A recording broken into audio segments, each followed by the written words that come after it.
India Pakistan match মানেই সমর্থকদের মাঝে আলাদা উন্মাদনা, আর সেটা যদি হয় বিশ্বকাপের মতো এত বড় আসর, সেই ক্ষেত্রে দর্শকের জন্য আইসিসি আলাদা আয়োজন রাখে অতিরিক্ত দর্শকের কথা মাথায় রেখে। তবে এবার সে প্রত্যাশা অনুযায়ী যেন কিছুই হচ্ছে না টি-20 বিশ্বকাপ 2024কে ঘিরে। শুরু থেকেই নানা অভিযোগের আঙুল উঠেছে আয়োজক দেশের উপর। যুক্তরাষ্ট্রে পা রেখেই নানা অভিযোগ করেছে বিভিন্ন দল। অনুশীলনের জন্য নেই পর্যাপ্ত ভেন্যু, থাকা খাওয়া নিয়েও আছে অনিয়ম। কদিন ধরেই বিশ্বের ক্ষমতাধর বোর্ড বিসিসিআই ক্রিকেটারদের অনুশীলন করার জন্য প্রত্যাশা অনুযায়ী মাঠ না পেয়ে অফিসিয়ালি অভিযোগ করেছে আইসিসির কাছে। সব মিলিয়ে বেশ চাপে আছে আইসিসি। তাই এই মুহূর্তে শেষ ভরসা বলতে এখন এক ভারত পাকিস্তান ম্যাচ। তাই এই ম্যাচকে সফল করতে উঠে পড়ে লেগেছে ক্রিকেটের সর্বোচ্চ নিয়ন্ত্রক সংস্থা।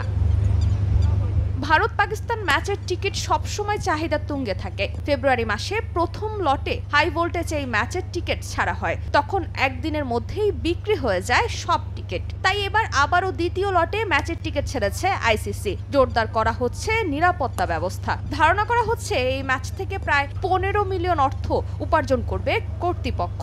সে লক্ষ্যে এবং অতিরিক্ত দর্শকের চাপ সামলাতে এবার এই বাড়তি টিকিট বিক্রির ব্যবস্থা করেছে আইসিসি। নগদে 500 টাকা বা তার বেশি পেমেন্টে পেতে পারেন ঢাকায় জমিসহ 20 কোটি টাকার পুরস্কার। আইসিসি এক বিবৃতিতে অতিরিক্ত টিকিট বিক্রির বিষয়টি নিশ্চিত করে। ভারত পাকিস্তানের মতো হাই ভোল্টেজ ম্যাচ ছাড়াও আরও বেশ কয়েকটি গুরুত্বপূর্ণ ম্যাচের অতিরিক্ত টিকিট বিক্রি করবে বলে সিদ্ধান্ত নিয়েছে আইসিসি। দুটি ক্যাটাগরিতে টিকিট বিক্রি করা হচ্ছে। আপাতত শুধু নিউ ইয়র্কের ম্যাচের বাড়তি টিকিট বিক্রি করা হচ্ছে, তবে শীঘ্রই টেক্সাস এবং ফ্লোরিডার বেশ কিছু ম্যাচের বিভিন্ন ক্যাটাগরিতে বাড়তি টিকিটও বিক্রি করা শুরু করা হবে।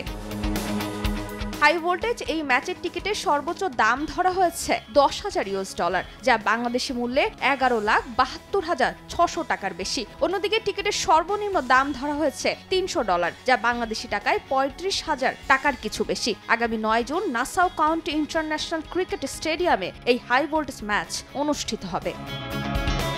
ফারজানা জাহান প্রিয়া, সময় সংবাদ।